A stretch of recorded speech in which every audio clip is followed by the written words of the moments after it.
The idea of this channel is we're going to bust a whole heap of historical myths on the road to uncovering what might be one of the greatest conspiracies that's always existed, exists now, one of the greatest conspiracies you'll ever have heard of. So we're going to start with something else. We're going to go back about 2,500 years, and we're going to ask a question. Christians and Jews are always debating as to whether Isaiah is or isn't about Jesus, or is it about a Jewish Messiah? And I, as a Jew who doesn't believe Jesus was the Messiah at all, to be clear of this, I'm going to answer the question, was Isaiah about Jesus? And the answer is emphatically and absolutely yes.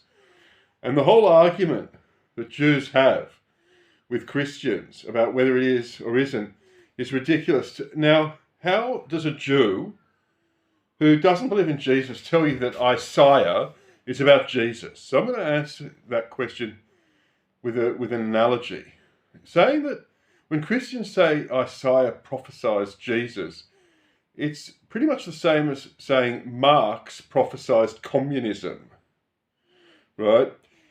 He didn't prophesize Jesus. The whole idea of Isaiah was you had these Judeans kind of realizing they had this unique kind of moral system and religion, and it was time to actually market that to other people. That would be their way of fame. So obviously Isaiah is about Jesus, because Jesus is the guy who through him the entire world came to know our religion. It doesn't make him the Messiah for me. It might make him the Messiah for Gentiles, right? But clearly Isaiah is about Jesus. Jesus is that person that made that Judean dream come true, that the whole world would know their Bible. Now, the problem with this entire topic is Jews, in particular European Jews, looking at the entire thing. They're looking at the entire thing, and they're putting the horse before the cart when the cart needs to be put before the horse, right? We only exist, the Jews only exist because of Christianity. We're a component of European Christianity.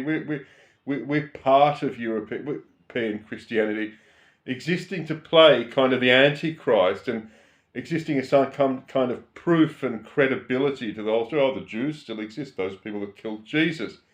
And we only fulfill our role as Jews because of Christianity. If it wasn't for Christianity, we'd be a group like the Mandaeans that nobody heard of. But that was never going to happen, because we had a religion that we were going to sell.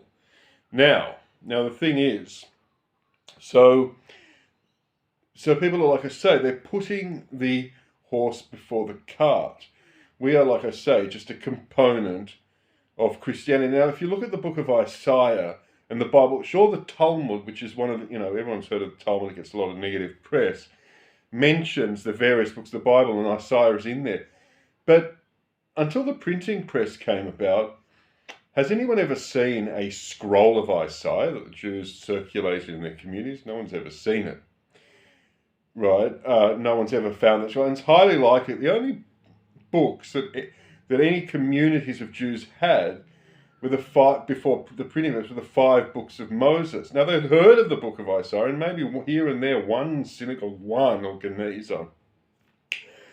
Genezer is a place where Jews store books, had a copy of this thing. No one's ever found it. But don't think that before Jews and Christians only really split in a bad way about 1,000 years ago. Don't think before that they didn't kind of cross-fertilize each other. And it's highly likely that we lost the book of Isaiah.